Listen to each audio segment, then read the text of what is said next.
देखिए, इतने भयंकर जियोपॉलिटिकल टेंशन्स के बावजूद क्या इंडिया में पेट्रोल और डीजल के दाम बढ़े? आसपास के सारे देशों में, यूरोप के सारे देशों में डीजल और पेट्रोल के दाम में औसतन 25 से 40% के बीच वृद्धि हुई। पर भारत में क्या एक पैसा भी पेट्रोल और डीजल का दाम बढ़ा? ये भारत की मैक्रो इकोनॉमिक फंडामेंटल्स की ताकत को दिखाता है। इतने जियोपॉलिटिकल टेंशन्स के बावजूद मौजूदा वित्तीय वर्ष FY26 में भारतीय अर्थव्यवस्था 7.6% से ग्रो करने का अनुमान है।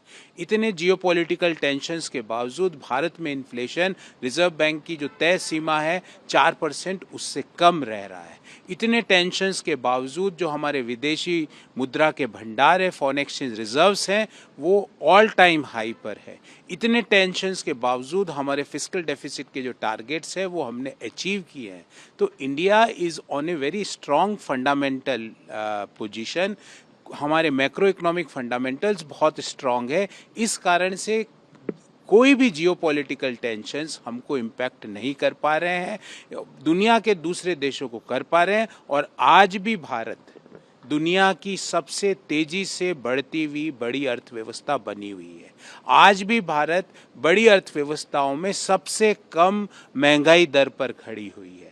ये मोदी सरकार की नीतियों का परिणाम है, मोदीनॉमिक्स का परिणाम है। अब राहुल गांधी जी को किसी ने ट्वीट बना के दे दिया, उन्होंने कर दिया, पर मैंने जो आंकड़े रखे हैं वो सार्वजनिक आंकड़े हैं।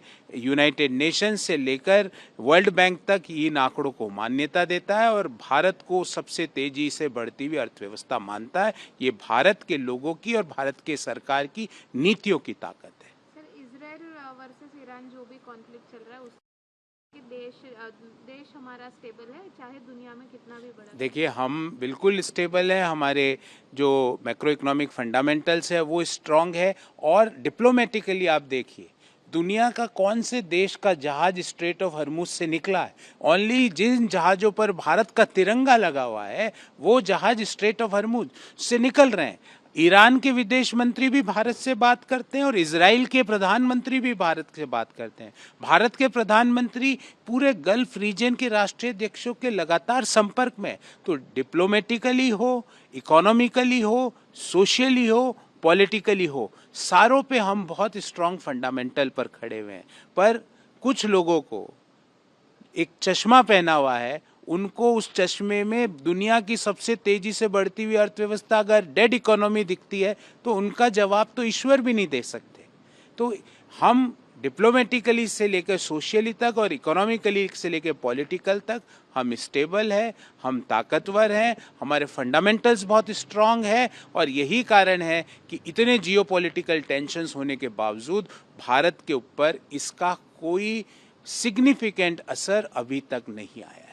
सर, इतना ही नहीं, आपने स्ट्रेट ऑफ हॉर्मोन दो टैंकर से जो स्ट्रेट ऑफ हॉर्मोन से पास हो गए हैं और जो LPG लेके हमारे, यही तो मैं कह रहा हूँ, हमारे पास क्रूड ऑयल का पर्याप्त भंडार है।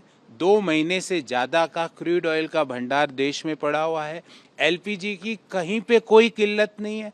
हाँ, राहुल गांधी जी और अखिलेश यादव ने एक चश्मा लिया हुआ है, उस चश्मे में उनको किल्लत दिखती है, वरना देश के किसी और व्यक्ति को किल्लत नहीं है। LPG हर घर तक सुचारू रूप से पहुंच रही है। और पुनः भारत ने अपनी विदेश नीति की ताकत को दिखाया कि जिस स्ट्रेट ऑफ हर्मुज में दुनिया के सब देशों के जहाज खड़े हुए हैं पानी में, उस स्ट्रेट ऑफ हर्मुज से भारत का तिरंगा लिए हुए जहाज निकल रहे हैं। ये भारत की सरकार की विदेश नीति की ताकत है। ये 144 करोड़ देशवासियों के कंजम्पशन की ताकत है। ये मोदी सरकार की नीतियों की ताकत है। आखिरी सवाल, वैसे यूएस ने तेल, देखिए, हम इस बारे में कभी हम टिप्पणी नहीं करते। हमारे जो प्रोक्योरमेंट है वो हमारे देश के इंटरेस्ट के हिसाब से हम डिसीजन लेते हैं। हमारा जो क्रूड ऑयल का प्रोक्योरमेंट है वो वेल डाइवर्सिफाइड है। कोई एक देश पर या 2 देश पर या 3 देश पर निर्भरता नहीं है। हम इसको डाइवर्सिफाई रखते हैं ताकि किसी भी प्रकार का जियोपॉलिटिकल टेंशन्स हमारे इकोनॉमिक हेल्थ पे इसका प्रभाव ना पड़े। तो इस पे हम कोई टिप्पणी नहीं करते। हम हमारे निर्णय हमारे देश के लोगों के बेस्ट इंटरेस्ट में लेते हैं।